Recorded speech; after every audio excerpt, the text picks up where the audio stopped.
But now we're in game number 2 of this best of 3 RRQ. They just need one more to secure the 3 points. Well, I beg to differ from you here. I feel like VFM has a really strong chance in game number 2. But ladies and gentlemen here, those of you watching at home, this is RRQ going up against VFM on the game 2 here in this second series for the MLBB World Championship M1.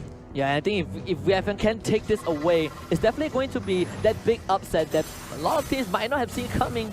People were looking at Evos as Evos to be the team that kind of take down RRQ, at least take one game out of them and draw bloods from the Kings. But if VFM do so, there's a big statement from possibly a team that no one paid too much attention to, at least in Group A. Oh, I like what RRQ is doing here. They're going for the triple wooden mask. They're going to leave the Padang all by himself up alone here to soak a little bit more XP and go for the pre-4 stages here, trying to get at that level 4 up as quickly as they can before they take the next team fight. They want to shut down this Esmeralda relatively quickly here, and that's exactly what RRQ is trying to do. Whereas VFM, they are going to be using their usual play styles here. Yeah, and I like the respect given from RRQ in comparison to the first series against Evos SG, where they were like, "Hey, we're gonna walk right into you and take you on."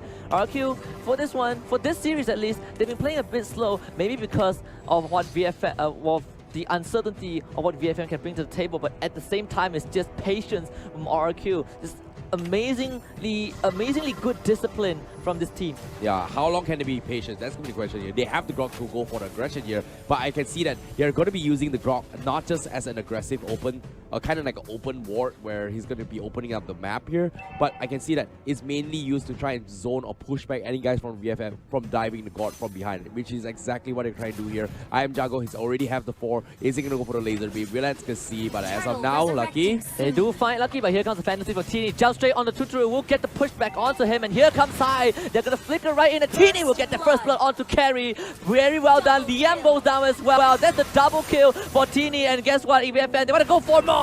Lolita will get the 3rd one, and VFM with a strong opening onto RRQ. Yeah, this is what I'm talking about here. In composition, why RRQ is going to have the perfect wombo combo, but the early phase here, let's take a look here. They don't exactly have much to work with here. They were kind of caught off guard here. They overextended coming from RRQ to go for the pick, and immediately gets punished from VFM. Look at those mobilities here. Look at I Am Jago. He misses flicker a little bit here, but in terms of mobility, if VFM decides to punish him, they could have killed him if they wanted to. Yeah, and the worst part for RRQ in that particular fight was that I Am Jago, he had the ultimate up, but he was not able to find a good timing to use it because it basically makes the God stand there, and VFM, all their members were piling onto RRQ, and this God was just not able to contribute to that fight. Oh yeah.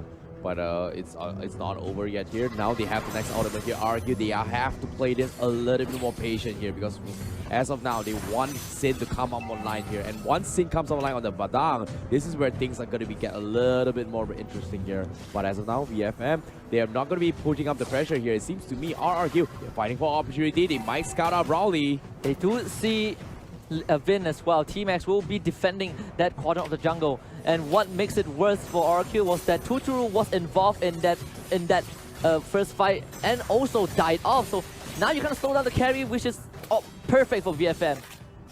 Tuturu, you know, the gold crab here is going to be up for contestants here. You can see commitments coming from RRQ, but this commitment has a reason for them here. You can see RRQ, they want to stall the gold crab here so they can buy a little bit more time here for Sin to come over line, but slowly but surely, rotations are coming in. They might cut it here. Oh, nice wall there. He stole it away, and Liam kind of isolated the Hurricane Death, but again, here comes Teeny for killing spree, and Liam no longer for the wall. Harry will bring it out, and it's Hyde with that 5th kill for VFM, and RRQ collapse. Nice wall there, seemed like a good start, but RRQ got baited. Here comes the Aura, but Brawley, not enough damage. They need more on Sin. It's not over yet as well. RRQ, they will lose Tuturu down below, and VFM, they're back in the game. Yeah, VFM, you talk about how this team is the aggressive team. They are the aggressors. They like to take fights. Game 1, they took the fight, even though they're on the back foot. Guess what? Now they have the lead. They're going to keep doing this, and they're not going to stop. Yeah, just based on the draft. That's the power of the Kufra, right? Like you can see, RRQ was a little bit afraid here. Most of the times, Kufra was just in your face. They're afraid of those Tyrants' rages, afraid of those Tyrants' revenge as well. And we have not seen a really big play coming from Kufra, from VFM. But RRQ, I'm pretty sure in their minds here, they're very worried about it. Yeah, and because of two botch fights, RRQ now, they are on salvage mode. They need to kind of fall back onto low economy mode just because Tuturu was not able to gain any benefits off of that. Two deaths for this carry.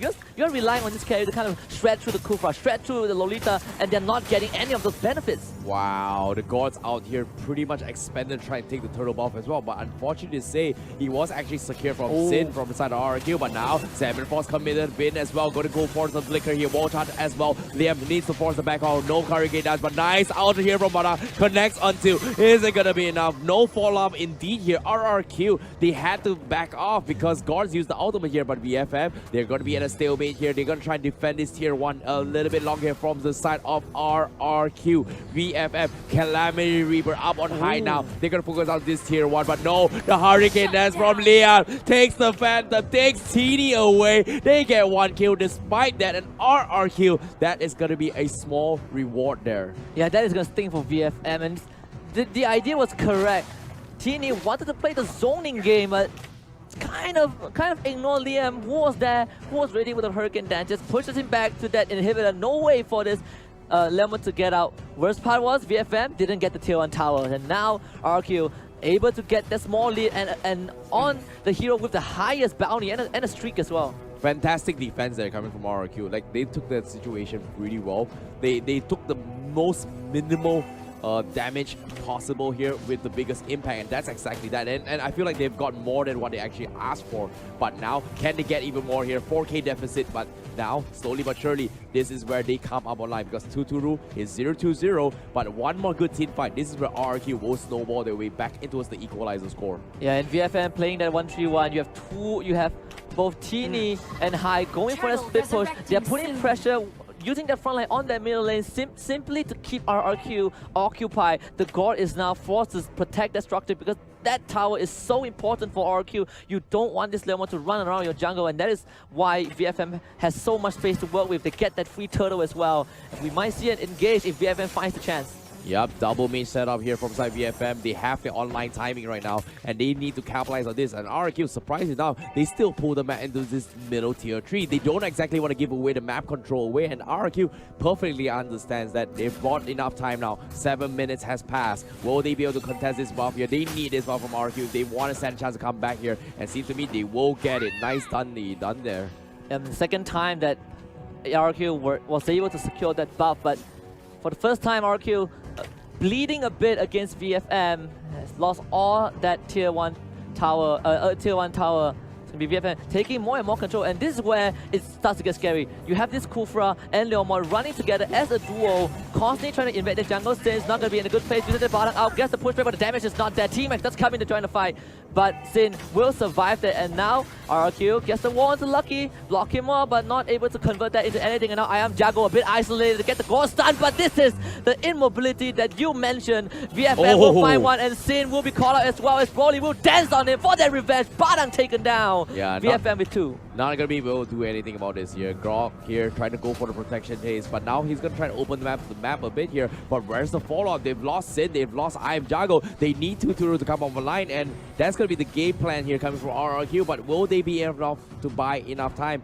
for the VFM? They're 8-1 score now. They've got 2 crucial kills. They're gonna buy a little bit more time here to start poking under the towers here.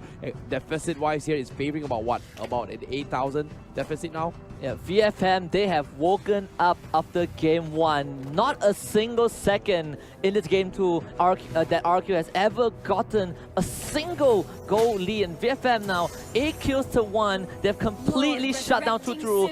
Tuturu needs at least 5 more minutes, and I don't think VFM will give him that time. This is where the Lord will respawn, and VFM, they are ready to take on this fight if RQ dares to step forward. Yeah, VFM right now, they're perfectly understanding that RRQ's, hey, this guard, let's just punish him. They don't exactly have anything to do much here. And see, look at this, Lucky, he's getting bursted out, but so what? It is a Kufra, he's super tanky. Martini popping the Phantom Seed here from the backlines, but they're going to try and dive on the I am Jago once again. Unfortunately, he doesn't catch it, but they're caught out in open. Are they going to go for the commitment here? But Liam going for the flicker as well. Hurricane does, getting forced out, doesn't connect, and here comes the Numinum Blast. Connects on Archive. A lot of spells they committed here, but VFM, they disengage. They're going to focus on the Lord. They know carry carries up on top. Tuturus are not there. VFM, they're gonna focus on the Lord here. RRQ, how are they gonna do this here? But Lord outsmolds and they will get it. Here comes a big ultimate. Is it gonna be enough? Esmeralda will take him down, and VFM, they come up on top.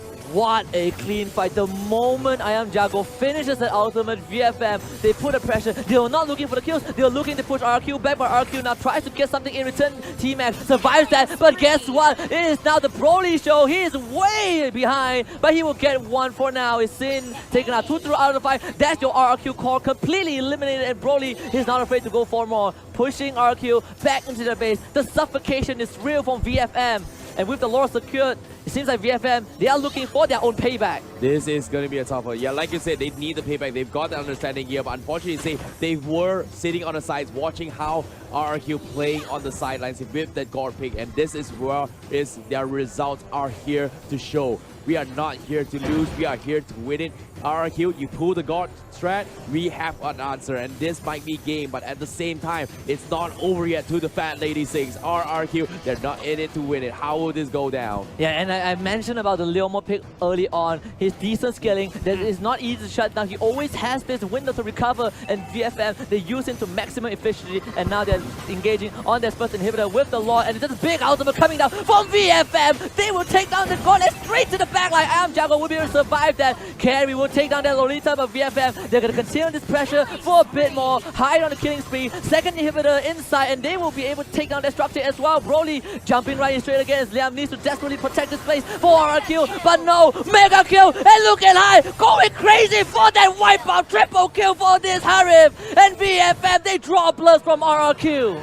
VFM right now, they take that win. Retaliation indeed, and RRQ, they lose game number 2. Yeah, but like I said as well, I'm never a big fan of guard bottom strategies. It works out, but if you show that one type, immediately people will have an answer for that, and that's exactly what VFM did. They were sitting with us as well on the sides here. They were watching how RRQ played that against Evil's SG, and they came out on top because of that. They planned a new strategy for it, and this is the answer the answer. But at the same time here, we're evening a score. We're resetting it here in towards a best of 1 series in a sense, where we're heading a bit towards game number 3. Who's gonna come on top for this? And after game 2, I would say that I am at a loss right now. I'm not sure if it all comes out to the draft, right? 15 kills to 2. This was not even close. VFM, they had the stranglehold onto RRQ from the very beginning, and props to the entire team, but especially that Leomord pick. I just felt like this Leomord is a really